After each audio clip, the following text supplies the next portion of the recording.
Hi, everyone. Thanks for joining us. I'm Erica Pizzi. And I'm DeMarco Morgan. New revelations in General Flynn's connection in the Russia probe. Top Democrat Elijah Cummings of the House Oversight Committee claims Flynn lied during his security clearance interview in early 2016.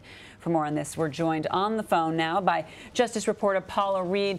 Paula, good evening to you. So first, break this down for us. What exactly does all of this mean for these Russia investigations? Well, this is pretty strong evidence that someone could be charged in this case. You know, for a long time they've argued it will be very difficult to prove collusion, but it is becoming increasingly possible that they could get someone, specifically Mike Flynn, on a lesser charge. Because here, in this letter, it details that Mike Flynn may have misled Pentagon investigators about money he received from Russian companies. And lying to federal investigators is a crime. It's punishable by up to 5 years in prison.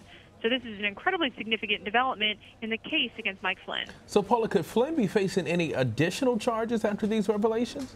You just spoke about it. Yeah, right now he's under investigation for several different instances.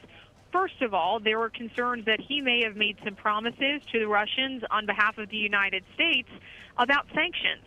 He had conversations allegedly with Kislyak on the same day the former President Obama issued sanctions. And they're looking into whether or not he illegally tried to negotiate on behalf of the United States. There are other inquiries into money that he has received from Russia and whether or not he filed the correct paperwork. And then here are also questions about whether he filed paperwork and lied. Now, he also has another issue with the Justice Department that he failed to file the correct paperwork, indicating that he was lobbying on behalf of Turkey. So several different instances where his behavior has risen to the level of a federal investigation. All right. Now, we also know, Paula, that earlier today, Flynn declined a subpoena from the Senate Intelligence Committee by basically refusing to comply with it. Could Flynn face any possible consequences with that? Well, if you refuse to cooperate with a congressional subpoena, Congress can hold you in contempt. The only real ramifications there are that they could recommend to the Justice Department that you be charged with a misdemeanor. They'll fine you up to about $1,000. They can also, they haven't done this for 80 years, but they can also send someone to pick you up and throw you in jail in the Capitol, but they don't tend to do that. It's more likely this will just add to the pile of options for the Justice Department and the special counsel in terms of how they handle Mike Flynn. Wow, so they could order somebody to go pick them up and send them to jail?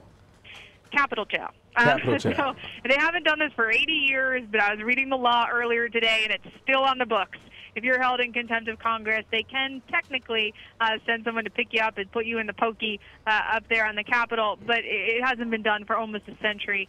Instead, they're more likely to recommend to the Justice Department that they charge you with a misdemeanor and fine you up to $1,000. Just fascinating. I think all of us, journalists, including our viewers, are learning so much more about how Congress operates, the Senate, Washington overall with all of these revelations here. Paula Reid, thank you for joining us.